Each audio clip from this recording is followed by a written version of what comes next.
আজকে আমরা ১২টা টিমের নকআউট টুর্নামেন্টের ফিক্সচার অর্থাৎ ক্রীড়াসূচির যে তৈরি করার পদ্ধতি সেটা আমরা শিখব। তো এখানে দুটো কালার করেছি, দেখো আপার হাফ যে রয়েছে 6টা টিম এবং লোয়ার হাফে রয়েছে 6টা টিম, অর্থাৎ 6টা করে কালার দুরকম করা হয়েছে। প্রথমে যে নিয়ম সেটা হচ্ছে কি নাম্বার অফ টিম যেটা আছে তাকে 2 দিয়ে ভাগ করা, যদি জোড় সংখ্যা থাকে বা ইভেন নাম্বার, তাহলে 2 দিয়ে ভাগ করলে উপর হাফে কটা যাচ্ছে দেখো 1 থেকে 6 এবং নিচের হাফে যাচ্ছে গিয়ে 7 থেকে 12, অর্থাৎ 6টা করে টিম আছে। নেক্সট কি এখানে যেটা করতে হবে সেটা হচ্ছে কি বাই দিতে হবে।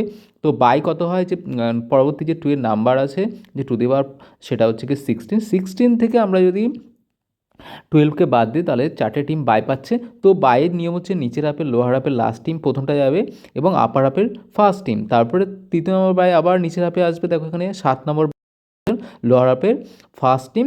আর 4th নাম্বার যে বাইটা আছে সেটা কোথায় যাবে, যে আপার হাফের যে 6 নম্বর টিম আছে, আপার হাফের হওয়ার পর লাস্ট টিম যেটা আছে সেটা বাই পাবে। নেক্সট যেটা হবে সেটা হচ্ছে কি বাই দেওয়ার পর আমরা কি করব, পিকচারে যেটা হবে সেটা হচ্ছে খেলা হচ্ছে যে কার সাথে কার খেলা হবে। তো বাই পেয়ে গেলো 1, তাহলে 2 আর 3 খেলা হচ্ছে, সেখানে 3 উইন হচ্ছে। 4 এবং 5 সেটা হচ্ছে উইন হচ্ছে 5, এবং নিচের হাফে দেখো বাই 7 পেয়ে গেছে, 8 ভার্সেস 9 উইন হচ্ছে, 10 ভার্সেস 11 উইন হচ্ছে এবং 12 বাই পেয়ে আছে। এটা হচ্ছে কি ফার্স্ট রাউন্ডের খেলা হচ্ছে। এরপর যেটা হবে সেটা হচ্ছে সেকেন্ড রাউন্ডের খেলা।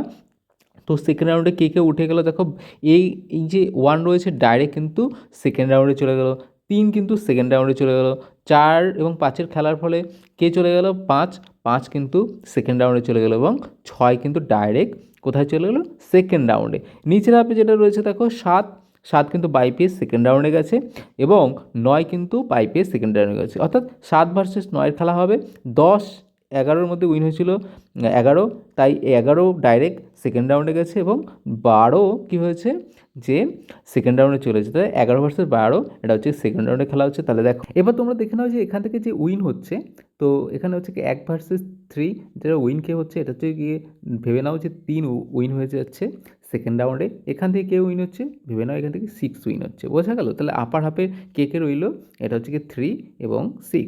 নেক্সট হচ্ছে কি দেখো এখান থেকে 7, আমরা ধরে নেবো যে এখান থেকে 7 ভার্সেস 9 আমরা উইনটাকে কাকে করলাম, পরের রাউন্ডে অর্থাৎ থার্ড রাউন্ডে আমরা 9টাকে নিয়ে নিলাম এবং এখান থেকে আমরা 11টাকে সেকেন্ড রাউন্ডে থেকে উইন করে আমরা কী নিলাম, থার্ড রাউন্ডে নিলাম। এবার 3 ভার্সেস 4 এটা হচ্ছে থার্ড রাউন্ড হচ্ছে, ভেবে নাও এখানে 6 উইন হচ্ছে এবং 9 ভার্সেস এটা 11 খেলা হচ্ছে, 11 উইন হচ্ছে, অর্থাৎ 11 উইন হচ্ছে, বোঝা গেল। এটা হচ্ছে থার্ড রাউন্ড এবং ফাইনাল রাউন্ডে কে উইন হচ্ছে দেখো 6 ভার্সেস 11 আমরা ধরে নেবো 11 উইন হচ্ছে। তাহলে এইভাবে তোমাদের ফিকচার তৈরি করতে হবে।